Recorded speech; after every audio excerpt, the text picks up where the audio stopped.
Hello mga kalaro, eto na po ang PCSO Lotto result ngayong March 4, 2 p.m. games. Kung hindi ka pa nakasubscribe, subscribe ka na para lagi kang updated sa mga Lotto result. 3 times a day po tayo nag-upload, 2 p.m., 5 p.m. at 9 p.m. Kaya kung hindi ka pa nakasubscribe, subscribe na. At eto na ang March 4, 2 p.m. PCSO Lotto result. Check your tickets. Okay, for our 2D Lotto ngayong 2 p.m. March 4, check your tickets, 2319.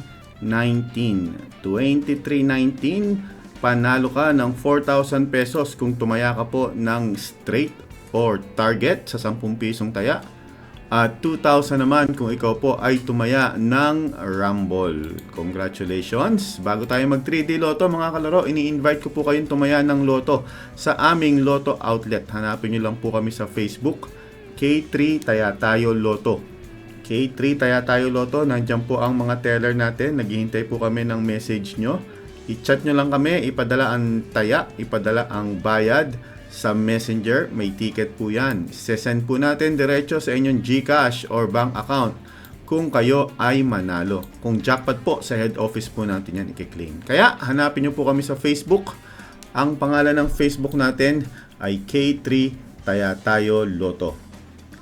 Ito na po ang ating 3D Lotto result ng 2 p.m. March 4. Check your tickets. Thank you very much po sa mga nanood. Subscribe kung hindi pa nakasubscribe. First number is 8. The second number ay 3. And the third number ay number 4. 8, 3, 4. Panalo ka naman ng 4,500 pesos kung tumaya ka ng straight or target.